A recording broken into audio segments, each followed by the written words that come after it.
True believers. Oh, it. yeah. Welcome to Wait, Did I Roll a Wild? Because I still don't know. Yeah, that's what it's called. Last game I did. Mm-hmm. I got those when I needed them. You did. We got a cool stuff to talk about this week. Yeah.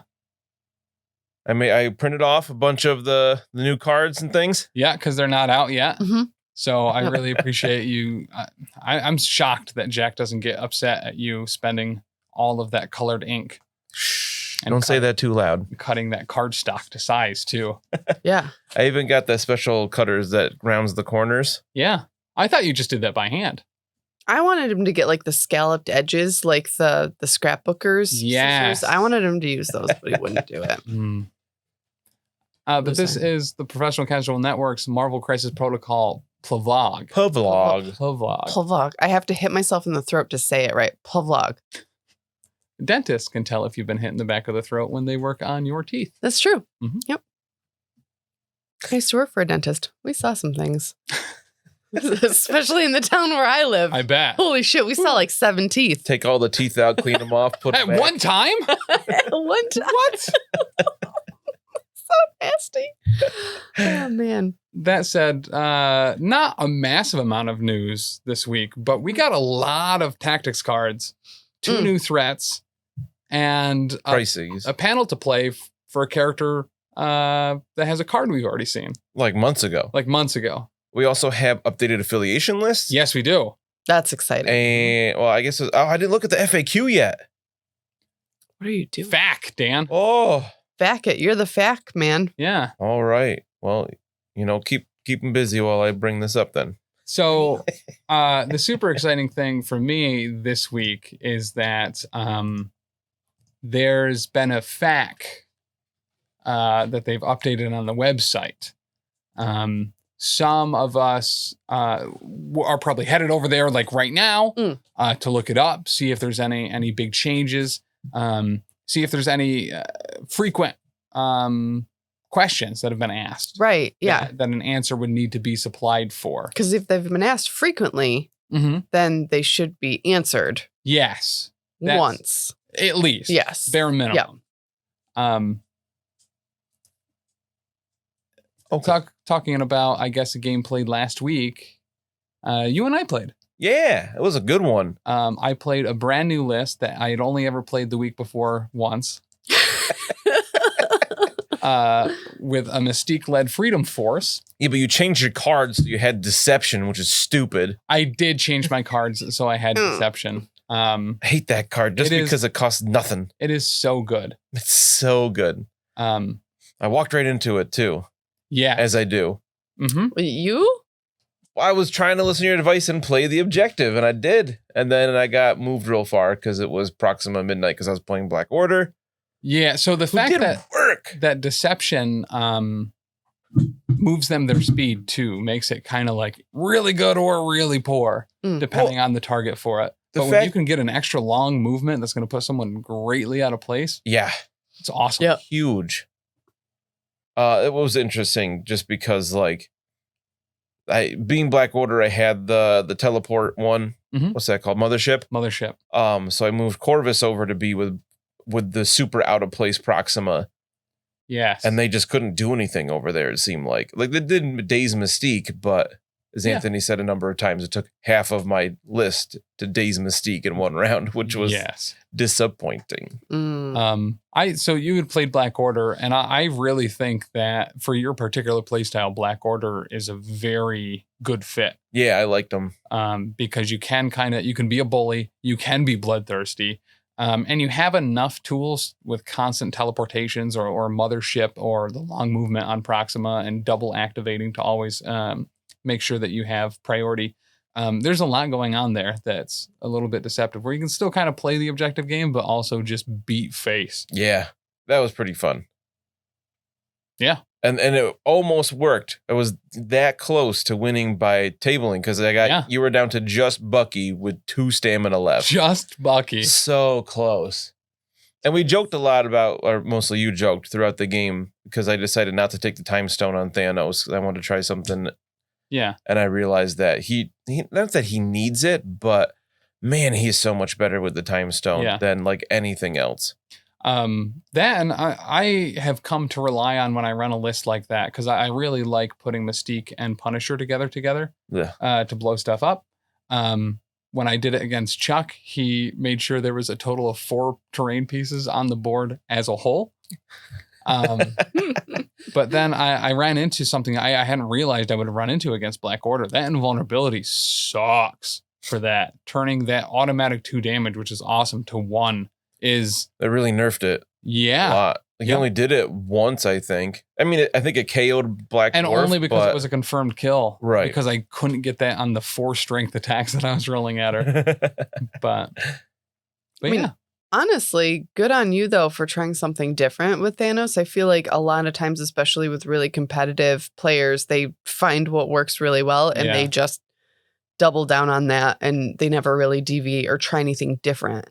So I really wanted to be able to use his superpowers constantly, where he can teleport teammates, and I wanted to make sure he had enough power to do it every turn. So I gave him the Power Stone and the Mind Stone. Power Gem and Mind Gem, which was nice. The Mind Gem worked. There were a couple of times I'm really glad I had it to pull somebody in range, so then Thanos could attack them twice.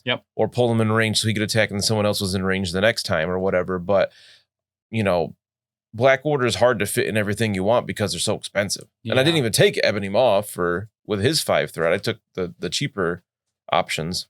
Yeah. Because there aren't many. Correct. Because I don't understand why they won't add Nebula and Gamora to it, but fucking idiot. Goddamn dog. But that said, and I guess with the threat level that we were playing at too, you kind of had to make a call. I love the Mind Stone and the Time Stone a lot. They're my 2 favorite ones, and you kind of had to pick one or the other there, or drop a point somewhere else, which is very hard to do. You effectively would have had to have dropped Black Dwarf probably for a 3 threat. Potential. I really wanted to use Black Dwarf because he hasn't seen play in months on the channel, so I definitely wanted to get him in there. I wanted to keep the Corvus and Proxima duo for the husband and wife of abilities. It's really hard to split those 2. Like when you're making a list, like I can see why Black Dwarf and Ebony Maw kind of get tossed to the side a lot. Yes. Because I mean, those are the 3. I would really expect to almost never see a list that did not include, for Black Order, that did not include Thanos, Corvus, and Proxima. I mean, Corvus is worth it just for Death Blow. That attack is so good with a medium move after it without a triggering effect. It just happens. And then he has Flurry on top of it that you can choose what order it happens in. Like, oh my gosh, makes him so fast. Woo! Boom. Last night, though, you guys saw Big Chuck and I play, trying out the new Scarlet Witch model. Yeah. Quicksilver, and possibly more. Who knows? You're going to have to watch it to find out. I'm shocked that Chuck was so positive throughout the whole experience. Really, it was good to see him in such a great mood, honestly. Yeah. He played a tough game. Yeah, he did. I loved the shirt he was wearing, too. Right? You know? He is adorable. So cool. He's looking so good, too. He is looking good, yeah. Such a throwback. Like, way to go. That guy. But that said, we got some new tactics cards. Yeah. One of which is has a lot going on for our and it's already been FAQ'd. Has it really?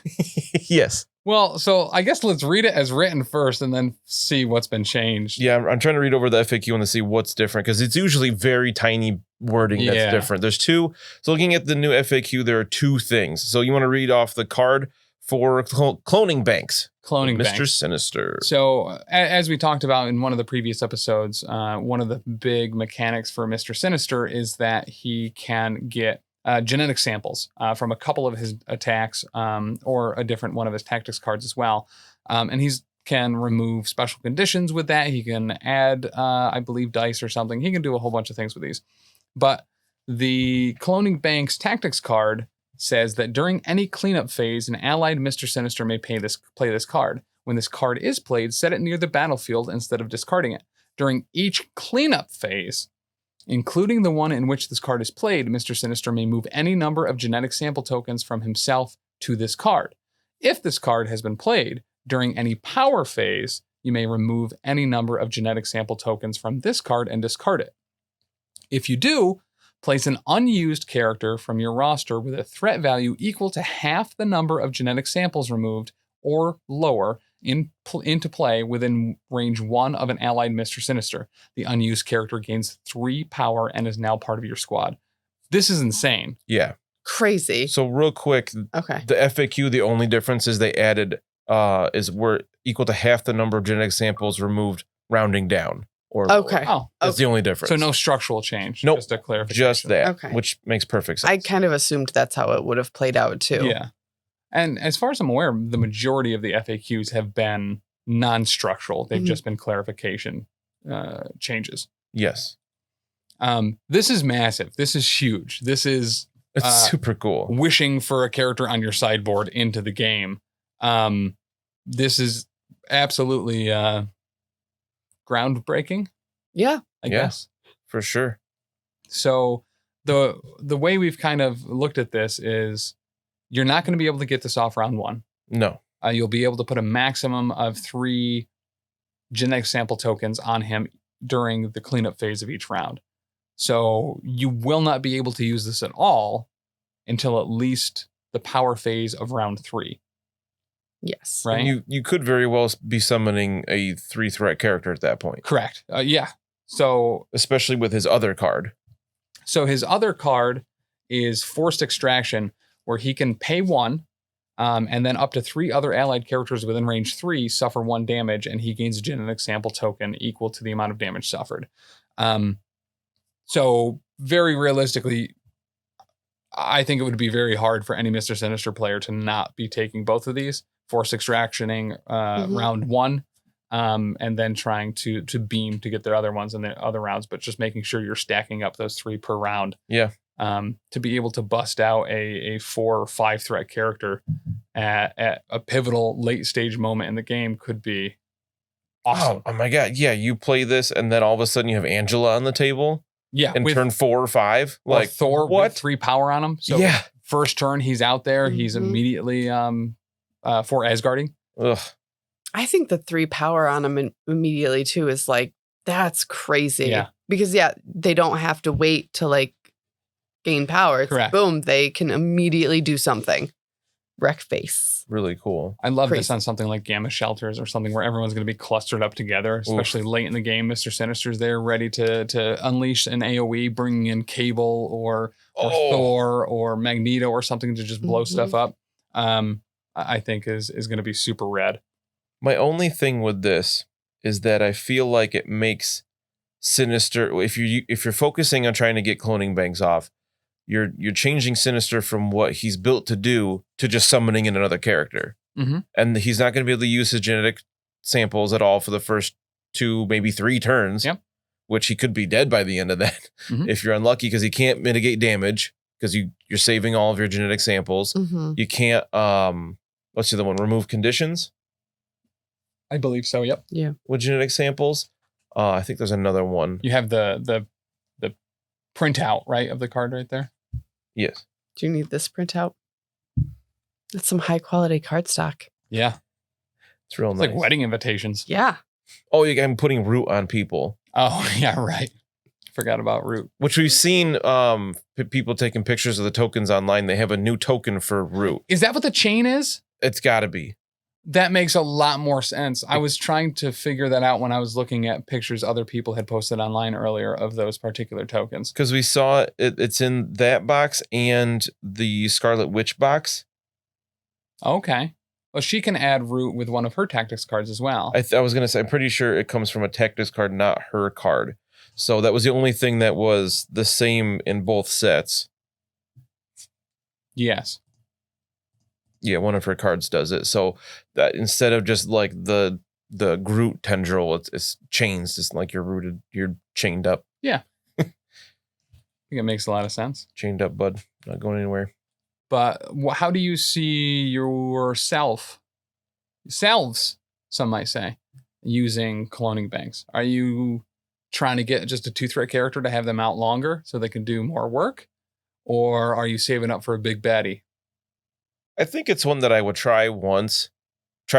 Maybe try it a couple times until I get it off once and it actually works. Yeah. But I don't see me using that often with Sinister. Okay. Because it takes away so much from what he can do with those genetic samples. Yeah, that's for true. 2, 3, maybe even 4 rounds if you're trying to get a big drop. But dropping a 4 or 5 threat character late game is just... It could be huge, especially depending on what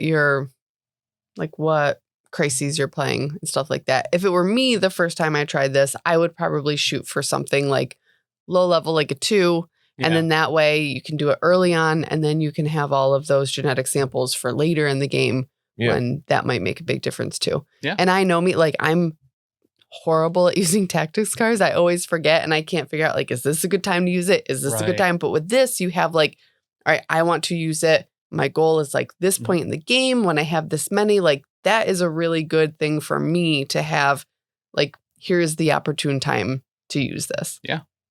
I think for me, the sweet spot's grabbing a 3 or 4 threat character. Wolverine with 3 power on him to immediately be able to Berserker Barrage. Anyone with a charge being able to get into range and get 2 attacks off, I think is really the goal for me. Yeah. Like everybody's just going to use it to summon Valkyrie because she's the best. Right. Or just Okoye every time. It's funny that you just said the sweet spot is probably 3 or 4 threat, and I was just thinking that I would either go for the quick, the instant gratification and go for a 2 threat at the end of turn 2, or go big or go home and go for that 5 threat at the end of turn 4 or 5. Yeah. Yeah. And just be a jerk. I think, yeah. So it's just such a commitment. And like you said, he's got to survive that long. Right. Yeah. If I know that you're waiting to be able to get Thor out, like, I'm going to go balls to the wall trying to get Sinister out. You got to go after him. You know?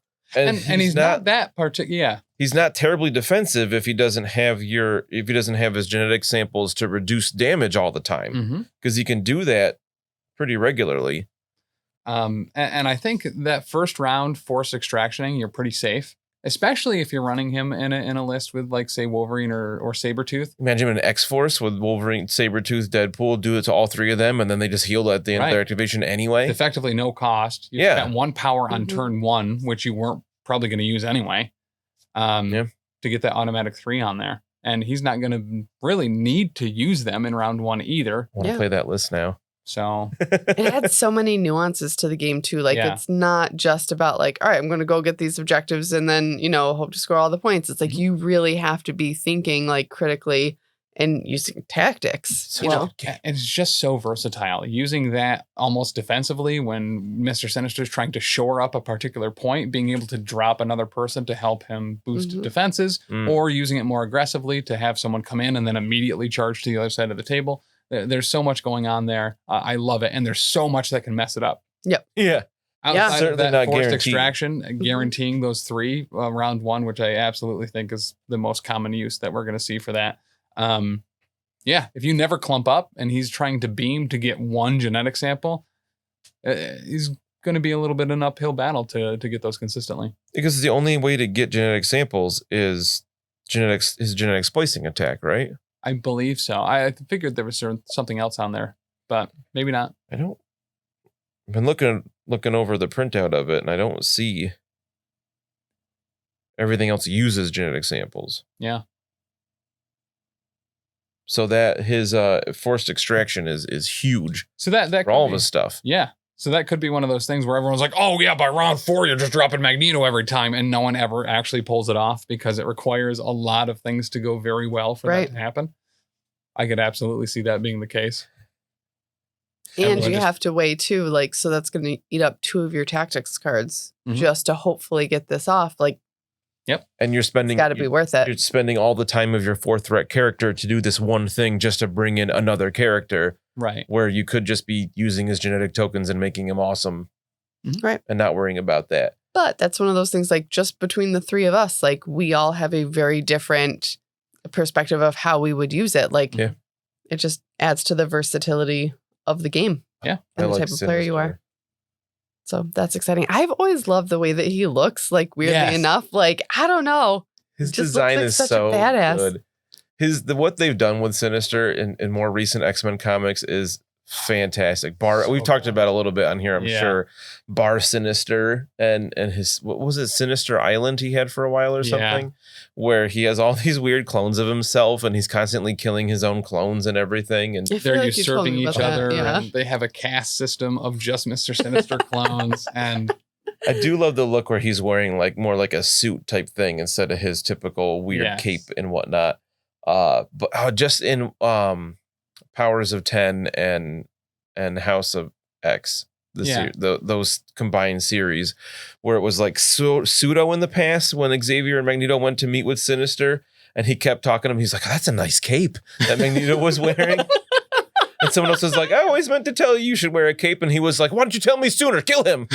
Like, it was. I love the new Sinister compared to like the 90s, like always steepling his fingers, like I will get them type Sinister. This newer version is so much better. Just whacking it in the corner to the Summers brothers like all the time. And granted, I get it. Cyclops is my bae too, but like I have expected Sinister to have an arch nemesis ability like Green Goblin does with Spider-Man with potentially Scott Summers and maybe even like a little foreshadowing to Havoc. They have Alex Summers on there as well. Yeah.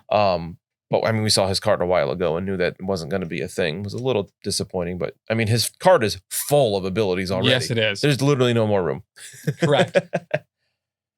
Since we're talking about Mr. Sinister now, we want to talk about, we finally found out what affiliation he's part of. Yeah, it's a little disappointing, but it's better than nothing, I guess. I mean, he's not Punisher. Correct. Unaffiliated without Rogue Agent. But he's only in Cabal, which is a little surprising, more than a little disappointing. I figured he'd at least be in Brotherhood. I figured one of the X-Men groups. Like I guess I didn't care which one he was in. X-Force, which wouldn't have really made sense at all, or Uncanny X-Men. But I mean, X-Men makes more sense because he's with the X-Men right now in comics. But like, he's never really been associated with the Brotherhood. But I just kind of figured X-Men bad guy, he'd be thrown in there because Juggernaut's in there, and he's never been part of the Brotherhood. Really? He's not even a mutant.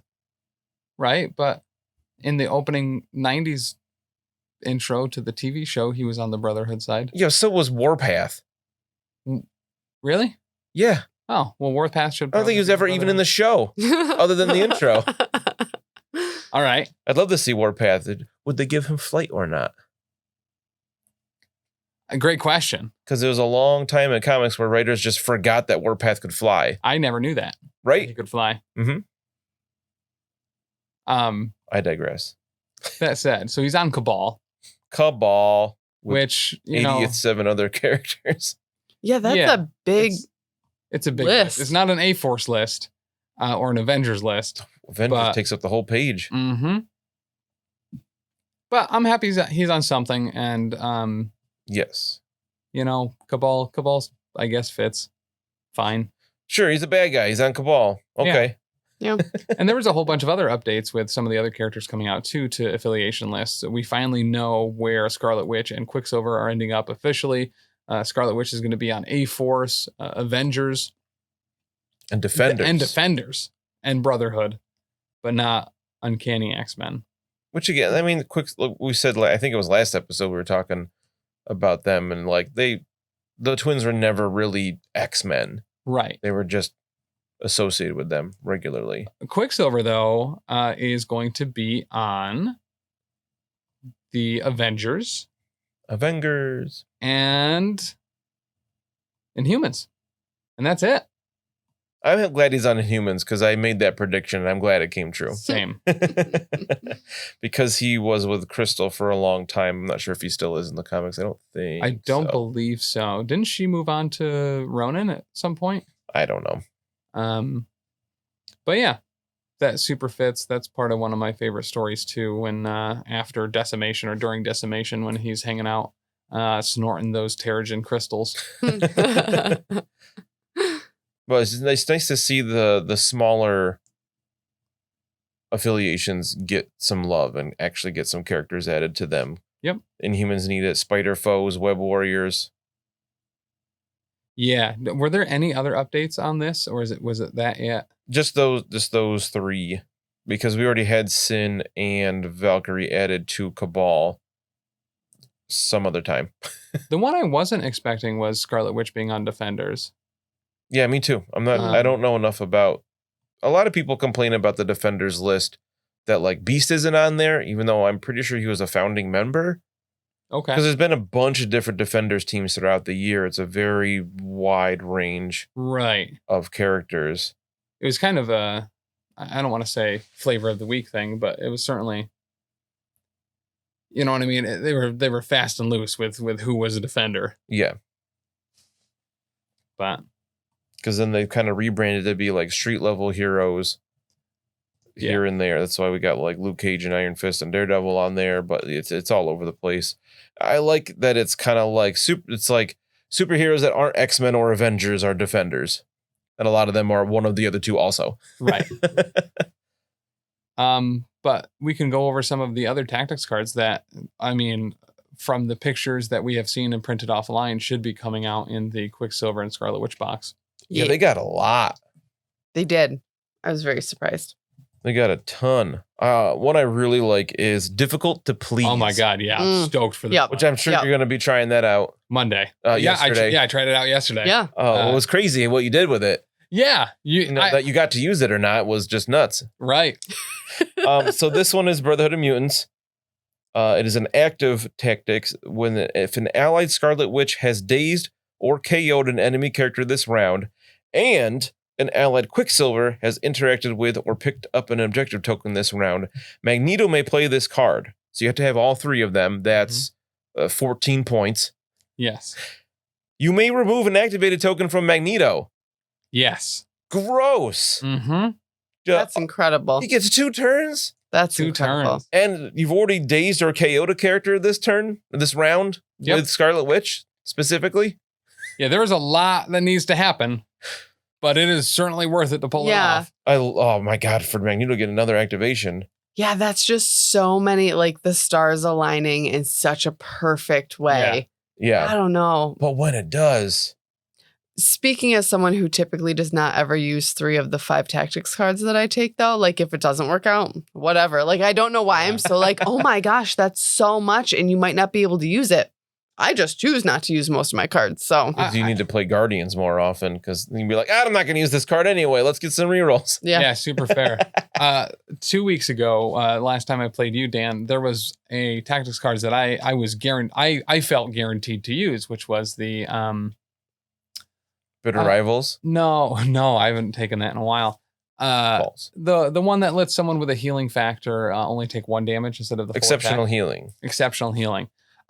Thanos was beating Sabretooth's face in, but was only doing 1 damage at a time. He rolled this big attack, 1 damage got through, then through 1 damage got through. And I was just like, no, I felt so safe because I could just block all this stuff. And then you chip away at Sabretooth. And I was real mad about it. It was pretty great. I needed the Sabretooth to go down though. He was your damage dealer. He was. So it worked out pretty well for me. He was a blood bag for me. He just took hits and hits and hits. Lots of little ones. But yeah, I can't wait to see that one happen in game, not against me. Yeah, fair. Because Magneto can do so much damage in 1 activation. Having 2 in a round. Mm-hmm. Ugh. What do you got over there? All right, so I was just reading, can I borrow that? Because I'm pretty sure I know Toad can do this. Yeah. Type thing. So after an attack made by an allied Quicksilver that damaged an enemy character holding an asset token is resolved, Quicksilver may spend 2 power to play this card. Move 1 asset token from the target character to Quicksilver. He picks up and is now holding that token. This card does not allow a character to hold more tokens than the crisis specifies. So you could just run up and steal it from you. Legacy Virus? Boop. Yeah. We'll talk about that one in a minute. I like that one a lot. It's so Quicksilver. It is. I kind of wish it was called Did You Not See That Coming? Right. That's funny. The thing with that is that's an awesome card. And there's a lot of potential for Quicksilver to be able to use it. But His main attack only has 4 strength. I was just thinking that he has to do damage. He has to do damage. So relying on that is not going to be stellar. But because of dash and velocity on that builder that he has, you never know. You could get it off. Otherwise, you're, eating a bunch of fiber and really hoping for that colonic fury. Well, I feel like it's going to be one of those moments where you're like, oh, cool, I did 2 damage with Quicksilver. I got lucky there. Oh, wait. I have 2 power now, and you have an objective? I'm going to take that from you. And then the person's like, well, shit. I feel like people are going to forget that is something that he can do because they're not going to see it coming. And using that to get the trifecta that you need to be able to take the activated token off of Magneto. I mean, that lets you interact, right? Yep. Or does that, would that not check the box? Or has picked up an objective token. That's huge. That would count, right? Yep. And how demoralizing would that be? Like, oh, well, Quicksilver actually did damage. Now he's got my token. Now Magneto's not activated. Like, fuck. Right. What a shift. Yep. And he dazed Sabretooth. So I just imagine Quicksilver runs up to this person, punches him a few times, takes the thing, and then maybe they already went. Scarlet Witch is up next. She dazed or KOs that character, and then you get to use Magneto again, and it's just pile on and pile on, pile on. Yeah. Gross. Yep. Yeah. It's a go big or go home card. I love it. I was really happy to see that happen yesterday in your game. Yes. Yeah. Yep. I didn't think it was going to pull off, but thankfully that velocity hit. So I was able to attack that second target. Otherwise, I wouldn't have been able to do the damage to get that token. Yeah. We're getting real specific. You're too specific. Yeah, probably. That'll probably be the one that does it. So my least favorite, because it's going to happen to me at some point, and I really don't want it to. No more mutants. Yeah, this happens to me regularly on the stream. So the fact that I will now have a guaranteed to other people will be sweet. Unaffiliated, which I like. Scarlet Witch specific, of course, being called No More Mutants. The art for this one is a little, it's a bit much. When an enemy character within 5 of a Scarlet Witch spends 1 or more power to use a active or reactive superpower, Scarlet Witch may spend 3 power to play this card.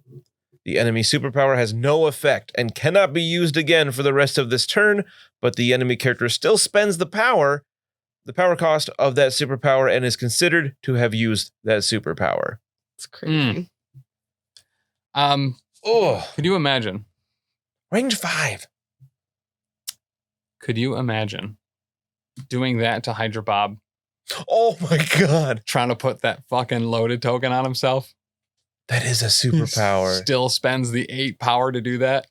That's such a dick move. It is. My God. But to get rid of that 9 strength What a counter, attack, though. Just the constant threat within range 5, too. That's half the table. Like, I can't do anything with Hydra Bob. I've wasted these 2 points. So glad I had all that build up with Mr. Sinister just to get fucking Hydra Bob on. Right. I can't even use them. Holy shit. Hydra Bob's going to be a very common target for that. For 2 threat, he comes with 3 power. He starts with a loaded token. And he comes within, everyone comes within range 1 of Mr. Sinister, but he gets cloned in range 1 of him. Yeah.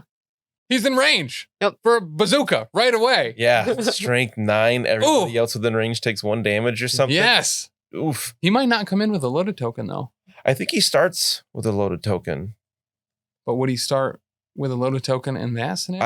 I don't have to look at the card and see how it's specified. I don't remember. I'm pretty sure it says he starts the game when he starts, or maybe it's like when he's deployed, he has a loaded token on him. When he's activated. I don't remember.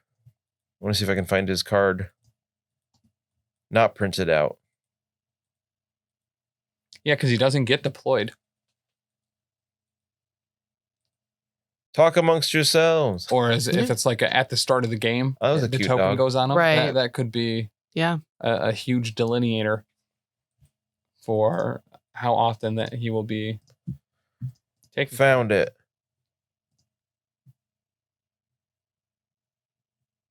What does it say? I found the card. This character gains 1 loaded token at the start of the game. Yep. Is how it's worded. So he would not have a loaded token on him when he came in. Yep. So never mind. Okay. And no gems, no equipment, assuming that gets released at any point. It is a clone. It makes sense. Yep. Yeah. All right. So I guess Hydra Bob's not the best move there. But No More Mutants is still a hard counter. Woof. Yeah. For that specifically. For some Hydra Bobbin. Woof. That said, we also got 2 new Crisis. God bless you. Thank you. The first one, Dan, I know you're excited about this one. If you want to read this Deadly Legacy. Deadly Legacy Virus Cured? Cured, yeah. I really like this one. So this is a 19 threat extraction crisis. So red. You place 3 Legacy Cure asset tokens as shown on map E. So that's like vertical down the middle of the table. A player scores 1 VP for each Legacy Cure held by a character they control during the cleanup phase. Pretty basic. You pick it up, you get a point. Sweet. Interact. Pick up a Legacy Cure. A character must spend 1 for each Legacy Cure it is holding before it uses its Interact. I had to read that a couple times before I understood what it meant. So if you already have a Legacy Cure, it costs more to pick up another one. If you're holding 2 already, then it costs 2 more power before you spend a power to pick it up. Yep, because then all day you'll have good luck. Yep. At the end of the character's activation, if it is holding 1 or more Legacy Cures, it may remove 1 special condition from itself. Sweet. Yeah. Yep. Or the last part here, you can pull a Colossus. Yes. From Uncanny X-Men 363. I don't actually know if that's the number, but it might be close. If at any time a character is holding all 3 Legacy Cures, the character is immediately KO'd. Shucks. But the controlling player scores 8 victory points. And remove all the Legacy Cures from the game. That's insane. 8. That's 8. A lot of points. 8. So when Hydra Bob gets this, sacrifices himself, and then doesn't die. Yeah. Because he can't be KO'd that way. Hydra Bob, once again, MVP. Yep. I don't know why you're not bringing him in with every instance of cloning banks you've ever gotten. Yeah. Truly. I was off by 60 issues. It was Uncanny X-Men 303. Oh. Oh, wait. No. That was the death of somebody else. Why are you Spoiler even there? alert. Anyway, What? the other crisis. Yeah. So the other one is Research Station Attacked. Place 1 researcher civilian onto the central point on map E. Place 2 evac points, target of opportunity, on the other 2 points. Player scores 2 VPs if they are securing the researcher during the cleanup phase. Then a player scores 2 VPs if the researcher is within 1 of their evac point during the cleanup phase. During the power phase, the researcher may move. If a player is securing the researcher, they may place it within 2 of its current position. The evac point farthest from a player's battlefield edge is their evac point. Fucking hate these ones. So Hate these when you have to get a thing and then take it to the other thing. Hate these. And this one's a little bit even more sinister in that it's like steal the bacon. The bacon starts in the middle, both people on the sides, you run to the middle, except you have to turn it in your enemy's deployment zone. Right. Because your evacuation point is the farthest from your battlefield edge. Yeah. Yes. You got a ways to go. Hate these. So it doesn't matter though, because Quicksilver can do it turn 1. Right. We were talking about this before we started recording. We figured he can't. At least we couldn't think of a way that We were talking about the legacy virus. Oh, yeah. Sorry. I got confused. So for this one, yeah, chances are you might be able to get up there. You would have to figure out a way to get 1 more power on him. But do you even interact to pick him up? Wait, have we been reading this wrong? Do you not actually pick this guy up? No, you can move them. During the power phase, the researcher may move. No, it's a secure. You don't pick him up. So you have to have more contesting players, securing it. And then during the power phase, the researcher may move. So you are like actually escorting this. You're like hurting them. Yes, to the other side. That makes that significantly more difficult. Oh, okay. Because during the power phase, the researcher may move. If a player is securing the researcher, they may place it within 2 of its current position. So you're just kind of like ushering them on, like, okay, buddy, this way, but only moves 2? It's a WoW escort quest. You are just sitting there waiting for it to finally move closer. So, okay, I like this better than like herbs you got to pick up and move it, where you're literally pushing them along. Yeah. No wonder Hired Muscle got banned. That wouldn't affect this one because you're not picking up the civilian. So it moves civilian tokens. So it is a civilian token. Okay. Oh, is that? I thought it was the one that made you drop civilian tokens. I already forgot how it works because we never used it. Yeah, no, it moves them on the field. Oh, so that would be huge for this one. Is this shirt inside out? No. Okay. Is it reversible? Could be. The seam. What a dink. Are there buttons on the inside? No. Okay. They're on the outside. But all right. Maybe it was just backwards. So this one is really interesting because you would have to choose, like, fuck off. You would have to really make the choice of who am I going to have herding this researcher along? Because do you want to waste Quicksilver on that? No. Hydra Bob. Once again, the MVP. Yep. I guess I don't know why they haven't just released more Hydra Bobs. The answer is always Hydra Bob. Hydra Bob in a wig. Yep. Hydra Bob with heels. Hydra Bob with a chef hat. Yep. Hydra Bob with an inside out face. Hydra Bob with a GameCube. Inside out? Yeah. With a what? GameCube. That's what I thought you said. Yeah. Hydra Bob. I've seen a bunch of TikToks recently where people are making magic deck holders out of GameCubes. Oh. It is not efficient.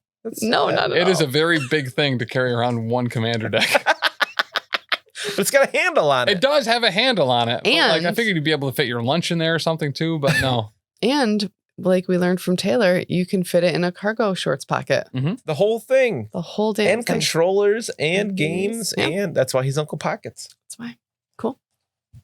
What else we got? We got more stuff, right? I've got another tactics card. Yeah. Oh, yeah. The Whims of Chaos. This one. Oh, I love this Scarlet one. Witch. Yeah. Scarlet Witch may spend any number of power to play this card. Choose one non-dazed character within 3 of Scarlet Witch for each power spent to play this card. Each chosen allied character may remove 1 damage or 1 special condition. Each chosen enemy character gains 1 of the following special conditions: Hex, Root, or Incinerate. Dang! That one's so weird and interesting. I had to read that like 3 times before I understood what the heck was going on. Yeah. So I like that you can target any character, friend or foe. Mm-hmm. But it sounds like you still heal them if they're foe. No, each chosen allied character may remove 1 damage. I didn't read enough. Or times. 1 special condition. Yep. Okay, so it changes what it does based on if you're targeting ally or enemy. Okay. And then each chosen enemy character gains either Hex, Root, or Incinerate. Oh, I got it now. Right, you just have to read the card. I missed the word ally every time I read it somehow. So that works well with Force Extraction as well. If you need to, because you can only heal 1 damage, right, from each allied character? Or is it 1 per 1 you spend? They remove 1 damage or 1 special condition. Yeah. So, yeah, you could negate your Forced Extraction and make that little wombo combo cost 3 tactics cards instead of just 2. If you're really worried about using them all, I mean, you might as well use ones that you all have to use them all at the same time. Bing, bang, boom, done. Use 3 of my cards. And then I still have Brace for Impact. Right. Still mad I didn't get to use that against you. Just happened to take it against a list that you had no throws. 0 throws. What are the odds of that? All right, hang on. I can't read. Choose 1 non-dazed character within 3 of Scarlet Witch for each power. So if she spends 3 power, you get to pick 3 people. Right. Okay. So it's cool. up to 3 people total, and that is friends and foes. Does it say? I thought it said she can spend any number of power. I'm just throwing out 3. It's up to 10 got it. characters. It says she may spend any number of power to play this card. They just have to be within 3. Okay. Yeah. All right. So that's kind of bananas. Yeah. She's been stockpiling power. I mean, And if you're clustered, sorry, I keep cutting you off. just the fact that she can heal damage conditions and inflict conditions all at the same time with 1 card is so good. Mm-hmm. And there's no tax to the card. She just pays power for each person each she does it target. to. It's not like she has to pay power to do the card. I could almost see it being like 1 or 2 power to play the card, and then 1 power per character that it affects. No, the throughput on that's not stellar, especially when you look at healing. 1 power for 1 heal is okay. It's all right. It's almost worth it for the condition. I think it's better for the condition. But just 1 power to put Hex or Incinerate on somebody. That part's stellar. I mean, Root is okay, but I feel like I'm always going to be putting Hex or Incinerate over Root. I like Root a lot. I would probably put Root. I mean, it depends on the affiliation you're playing, I guess. Fair. But, yeah, Root and Incinerate. I mean, by God, yeah, Incinerate's going on everybody. I don't want to use Root only because of the connotations of that word in Australia. They don't root for sports teams over there. Nope. They root for that root, though. We'll root for Root. I like that card a lot. Plays. They've done very well with these tactics cards for fitting the narrative of the characters. For sure. Quicksilver's maybe a little bit lackluster. It's cool, it's neat or whatever, but it just kind of forces him into being that objective monkey a little bit more. Yeah. The No More Mutants is awesome. The activating Magneto a second time when he's got his kids that aren't his kids anymore or whatever, depending on which retcon was most recent. Yeah. I just love the name of that one too. It's difficult to please. Like, yeah. It's Magneto. You can never do right by him. Accurate. Reach. Brother. What else we got? We have the Sin and Viper cards. Oh, yeah. So We've discussed before, but I know Dani really wanted to talk about the illicit tech card. Oh my God. Okay. Do you mind if I jump right into this? Because yeah, I was like incredibly hyped about it. So illicit tech during Crossbones or Sin's activation, they may spend 1 power to play this card. This character may use the attack shown above once this activation. This attack, holy shit. It's like the Shobo Sin plasma rifle or whatever. Because it's like supposed to be like Crossbones and Sin. Yeah. Like range 5, 6 strength, 0 power. Incredible. Yeah, real good. After this attack is resolved, this character gains power equal to the damage dealt. After this attack is resolved, the target character and enemy characters within 2 of it gained the Incinerate special condition. This attack can only have dice added to the attack roll from crit results, and this character cannot modify its attack dice during this attack. That's insane. That's real good. How much does it cost? One. Yep. Because it's like for Cable's AoE gun. Incinerate. Awesome. Cable's gun on steroids. Yep. Not only that, you actually gain power from that. Yeah. Yes. For the damage done. As far as I recall, there is not another one of those cards that gives you an attack where you gain power from, unless there is, in which fact I'd be joking. That's a funny joke. Potentially. Maybe. It may be a funny joke. But so I think that's super cool. Oh my gosh, so crazy. I just like that it gives Sin and Crossbones a ranged attack. They both have a range 3 attack, but it costs power. Yeah. And everything. So it's nice that they have access to a cheap long range attack that should hit pretty hard. And I'm sorry, the range on that was also 3 or 5. Oh, it is 5? Yeah, there you go. Yeah. Right? All right. And then you can incinerate like potentially the whole opposing team. Mm-hmm. And then Crossbones comes in with that haymaker and boom. Yeah. Pow, right to the kisser. Bow right to the kisser. We talked about it a few episodes ago, but who knows how long ago somebody watched that. Yeah. To Ash and Cinder is our other Sin and Viper card. I'm a little disappointed that Viper didn't get any of her own cards. Yeah. Or even on the like Viper flavored at all. They're both Sin. Unaffiliated, reactive. At the start of the activation phase, Sin or Crossbones may spend 2 to play this card. Place a demolition charge token within range 3 of this character. During the next cleanup phase, all characters within 2 of the demolition charge token gain this stun special condition and suffer 2 damage.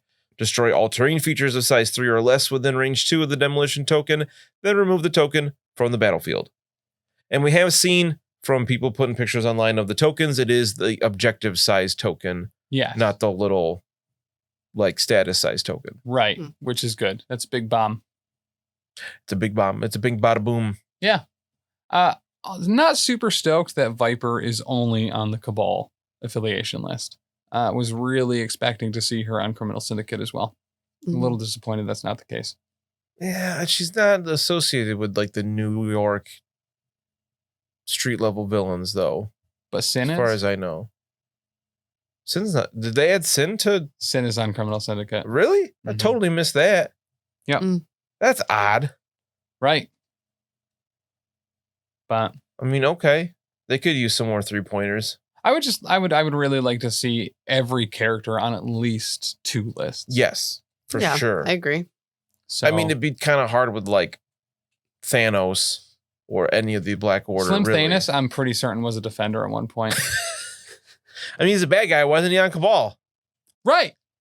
The whole Black Order helped out the Illuminati during when they were smashing all the universes together. I would love to see Illuminati as an affiliation. Right. Once we get Reed Richards. Once we get... Oh, so we do have, Mr. Fantastic? No. Namor. Yes. Is who I was excited for there. Because we do have Black Panther, Doctor Strange, and... Black Bolt. Blackagar Boltagon. I love you so much. Speaking of names, I didn't know that Viper's actual name was Ophelia. Right. That's pretty. I want to play her every damn day, except in Hamlet, Ophelia goes crazy and drowns herself. But spoiler alert. It's a tragedy. What do you expect? Dick jokes. They changed her last name too, because initially, if I recall, and maybe it was just in the Wolverine movie, where she was one of the bad guys, where her full name was Ophelia Balsack. I was waiting for it. Something there. And she had that weird speech thing where everything that she said sounded like a question. Yes. Hi, my name is Ophelia Balsack. Hi, my name is Philip. My mouth with farts. Philip, my mouth with farts. That was a lot of stuff. A lot of things. I'm really excited for the new Crises. I'm just glad we finally got some. A little disappointed that two of the 3 boxes we got are both red and both E. Yeah. They are quite different threats levels, right? We got one is Legacy Virus is 19. Research Station is 16. So yeah. I am excited for the Research Station attacked one. I like things that aren't, there's 4 points, you go pick them up, and then you stand on some other things. I like this babysitting thing. And that'll be interesting too, being a lower threat level. You'll really have to be careful with how you spend those points, depending on how many characters you want to have to make that something that's actually feasible to get points from. Well, and unlike the what's the other crisis where those move around, the Terrigen Mist things, where you get poisoned and take damage from trying to secure them, and there's 2 of them. There's only 1 researcher, and you're kind of playing a constant king of the hill. Whoever's securing it both gets 2 points and gets to move it. So it's like everyone clumping up on gamma shelters, except the point is moving around a little bit. I like that a lot. I dig it. It's going to let someone like Vision or Mr. Sinister get some blasts off. Makes Bitter Rivals real good. Which it needs. It needs that little boost. Yeah, it needs to be better. Should just cost no power and affect the whole enemy team. I agree. That seems like a good positive change. Bitter Rivals makes me bitter for sure. You're so salty. Yeah, no, I like to ham it up about that card. I don't ever take it. I hate it. Yeah. Using against me, you'd think I'd be like, well, I should use it against somebody else then. I just never do. Yeah. Because I love to handicap myself for no reason. Fair. I do the same. I really like that, actually. And there's just so few players on our roster for the stream that will clump literally every one of their characters together into one area. Almost asking to have Bitter Rivals put on it and then beamed. But it's like the one time that happened. I feel like I haven't done it since. It was just the way that game worked out. And then I was like, that card does what? Yeah. I mean, I think that was the first game I had taken the card before and didn't use it. Right. Mainly because I hadn't read it. I mean, I had read the card when I got it in the whatever Inhumans box it came in. Yeah. And I was like, I I probably won't ever use that. And I don't know why. Like, it was one of those, if I'd read it 3-4 more times, maybe I would have understood what it did. Yeah. And then once it was used against me, I was like, that, I don't like that. Like, I really like what they're doing. I feel like there's very rarely misses for me in this game. And I feel like that was one. And almost exclusively because of the way it was used against me in such glorious fashion. Mm-hmm. When I was introduced to it. Like, I'm not upset about drop-off being gone at all, because the one time it was ever used against me was game breaking in turn 1 or 2. Okay. It was disgusting. I never thought it was that good, but once again, I also didn't read it. And I just thought you got to move someone, not that they got a free attack when they fell. So it was, for drop-off, it was one of my first games against Taylor. And he had Venom, of course, because he loves Venom, and Green Goblin. And Green Goblin used it to move Venom up the board. Yeah. So then Venom got 2 attacks on my Miles the first time I tried Web Warriors. And he dazed him. Yeah. And then the next turn, I think I had priority. And then I did one thing with Miles and he whiffed, and then Venom killed him the next turn. And it was just like... Yeah. He wouldn't be able to do any of that without drop off. And I was like, holy crap, that's disgusting. So why do you think they have special delivery for A-Force with She-Hulk then? I don't know. It's bullshit. They justified it. Kind of broken. They justified it by saying that it was very limited in that it was only in that affiliation, because you have to be A-Force to use it, not just if you took She-Hulk and anything else for some reason. You had to be A-Force, and you had to use another character with flight, which is like half of A-Force. And it only worked on She-Hulk specifically. And it's like, but she has the best strike in the game. Right.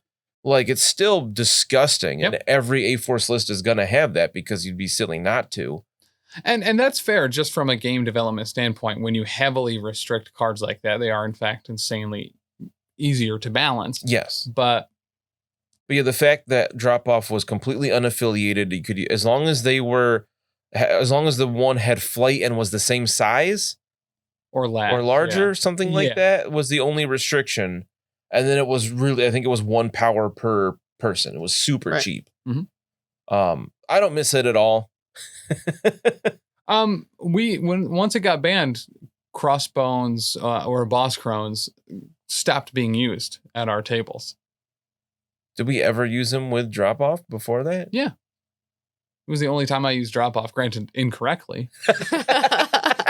Because you didn't read the card all the way? I didn't read the card. I was like, oh yeah, he's got a short movement. That'll help me get him up on a point quicker. Yeah. So I just used it first round to put crossbones on a point and then never move him again for the rest of the game. Oh God. But jeez. That's amazing. Also, this is a little nitpicky, but Mr. Sinister's mouth is too fucking big on what is it with you and big mouths? Extractions. It goes past, like, it is, his smile lines go from the edge of both of his eyes all the way. That makes it the big old mouth. It's Mr. Sinister. Yeah, he's got a big mouth. Get over it. I don't have to. He's changed himself to have a big mouth. You're okay with a weird red diamond in his forehead, but not his big mouth? Shockingly, yes. Just means he's married.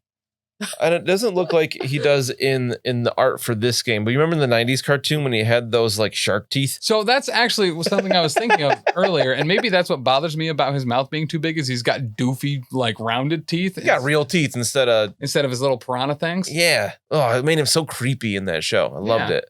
He always reminds me of him from Powerpuff Girls. A bit, yeah. He's got the thigh-high boots and everything. Yeah. So sexy. Same I wish vibe. he had heels in Mr. the model. Sinister? Yeah. But it doesn't on the card art, but I don't know. I can't remember if the model does. I don't think it does. But that would be so Mr. Sinister. Just a little platform. Just doesn't have the sex appeal, you know? Kind of disappointed in this model. Why are his hands so small? Yeah, I would love to see someone do pink furry boots, honestly, for the one boot that you can do with Mr. Sinister. Yes. Do the other leg as a pig leg. Why didn't they just add a second bit for that? Oh, fuzzy boot and replace the spawning pool pod thing with a disco ball as his other leg. Or just a stripper pole? Yes. Oh, that's incredible. I want all of those things. So I had a question for everybody around the table today. Coming up, depending on when you're watching this video, if you're watching it, when it comes out, it'll be a month and a half-ish, we'll say. maybe a little bit longer. We're going to be doing the Infinity War League for the stream. Really excited for. We're going to follow the rules by that as close as we can. We're going to make a 10 model roster. Everybody that's involved, and you can only play with squads from that roster throughout the league. And we're going to try to play each other person at least once as best we can, kind of round robin style. Obviously, you have to change things just a little bit because of the way we do things quite different than a one-day event where you just play 3 games against people in the store. That sounds awful. We've been talking a little bit about what kind of rosters we want to build amongst each other because the content we're trying to produce, we don't want a ton of overlap if we can help it. Right. So we're trying to kind of coordinate a little bit that we can have some people do some different things. Like we all kind of assume Tim's going to play bad guys. I'm sure people are assuming I'm going to play good guys. Mm-hmm. So just curious, what kind of things were people thinking at this point? We got some time to prepare, obviously, but yeah. So currently, I've been thinking about probably playing a bunch of bad guys. No way. What? Most likely running some combination of Brotherhood, Cabal, and Criminal Syndicate. Okay. I mean, lucky for you, there's a lot of crossover there, so that should work pretty well. There is. Throwing a Taskmaster into that particular roster or a Winter Soldier just makes it even easier too. Yeah, for sure. But I love Criminal Syndicate's affiliation ability. It's probably my favorite. It's real good. And I have a diehard erection for Kingpin, Scarlet Witch, and Kingpin. So yeah, because Scarlet Witch is on 2 or 3 of those affiliations you just listed, right? Yes, she's on one of them, I think. Oh, I was thinking Sin is on Criminal Syndicate, not Scarlet Witch. She's just on Brotherhood. Never mind. And that's who would be my leader for Cabal would be Sin over Red Skull. Nice. Because Sin is also on Criminal Syndicate. There we go. Very cool. What were you thinking, Dani? Bold of you to think I was thinking. We had actually discussed this. We talked about this a little bit. So I am very comfortable with A-Force because I've played, 4 games? So I kind of want to go with comfort over like, let's try this out for this, whatever it's going to be, however many game thing. Like, sense. Kind of want to go with what I'm comfortable at. And what did we decide? Like, Asgardians would be good. Yeah, you've played Asgard too, Yes. I think, and Yes. you like them, and there's a lot of crossover between A-Force and Asgard. Yeah. Well, a lot. There's 2 characters, but still. And in the Xavier Protocols tournament, those were 2, probably, there were 2 of the top 3 affiliations chosen. So they're solid choices as well. Yeah, I'm comfortable with those. I do feel like it might come across as kind of a cop-out, like, oh, she's going to play A-Force and play She-Hulk, but like, all right. She-Hulk's a boss. Yeah, that's what you like. Play what you like. Who gives a shit? Well, I like to give the fans what they want. A good game. Yes. Some good, clean fun. But yeah, so I know for me personally, I will do best with something that I'm comfortable with and that I kind of know how to use. Mm-hmm. I am excited to use some of the new characters, but for this thing, I want to be a little bit more prepared. Well, and the cool thing with the roster is you can always throw in a new character or 2 and throw them into an affiliation and sometimes use them if it pans out and maybe not. Yeah. Just put Mr. Sinister in there so you can summon in anyone else. You remember. Yeah. Come on in, friends. What about you, Dan Cole? So initially I was thinking X-Men Avengers, just because there's a little bit of overlap with like Wolverine and Beast. And then I was like, wait a minute. I can't ever play with the X-Men. I love the X-Men. They're what got me into comics and everything in the first place. I don't like how their team plays at this point. Would be X-Force and Avengers. Yeah. Because Cable, Wolverine, Deadpool are all X-Force and Avengers. Mm-hmm. Which I'm not sure why Cable and Deadpool are, but I'll take it. Yeah. Right. So yeah, I'm definitely thinking X-Force, Avengers, as long as US gets those things. I was going to say that's that's risky. Cutting it a little close. Yeah. But yeah, that sounds super fun. And then I want to play with Cable a bunch. So yeah, I just assumed that they'd get delayed again, or a boat would be upside down. Don't say it. We're supposed to get Cable like 2 months ago. Yeah. Yep. At this point, we'll have waited so long. When he appears on the shelf, we'll be like, "Who the fuck is that?" Did we talk about him on the stream? Right. it's not even that I want his rules that bad. I love that model so much. Yeah. I just want it. What It looks color? so good. What color do you think you'll make his force field? Oh, that's a good question. I really like that light blue. Yeah. But like I saw someone post an orange one. Yeah, that looked really good. Popped. Yeah. But I'm probably gonna build mine without that cape. So I feel like that'd be a bit too much blue. Maybe I'd have a little nod to his mom and make it like a pink TK shield instead. Look more like the clone of Jean. Madeline Pryor. Yeah, because Jean's telekinetic stuff is always shown as pink. So yeah, I don't know. I haven't totally decided. But I'm definitely gonna put extra work into Cable just because I've been looking forward to that model for so long. Yeah. That he's gonna get a lot of extra time compared to others. Yeah, because if those models come out, that could drastically change my list, because Hydra Bob or Deadpool would almost need to be included somewhere. At least Hydra Bob. Oh, for sure. Toad's off the list. You know what I mean? Hydra Bob's You're in. cut. Yeah. Well, we know. So at this point, we know from not invoices. What's that, like pre-order things that stores have gotten that for June in the U.S. I don't know anything about any other locations. Most places have already gotten these anyway. Yeah. Right. June 11th, the second Friday of the month, which is what their release has been pretty consistently. Yeah. We get Cable Domino, Deadpool, Hydra Bob, and Luke Cage Iron Fist. Great timing, too, for your gaming budget to have characters come out right around Father's Day. Oh, I didn't even think of that. Yeah. But then the second, 2 weeks later, June like 25th or something, I think that is 14 days later, we get Amazing Spider-Man Black Cat, Lizard Craven, That's happening in Mysterio June? Carnage. Yeah. They're both happening in June. Yeah, we have a double event. What a great month for that to be Father's Day and my birthday. Ooh. There you go. Yeah, so don't bother buying anything from that first wave at least, because Right. Seriously, yeah. Yep. You guys will throw them as I'm skydiving for my birthday. Just somersault and grab. skydiving on your birthday? God, I hope so. Yeah, we talked about this We did?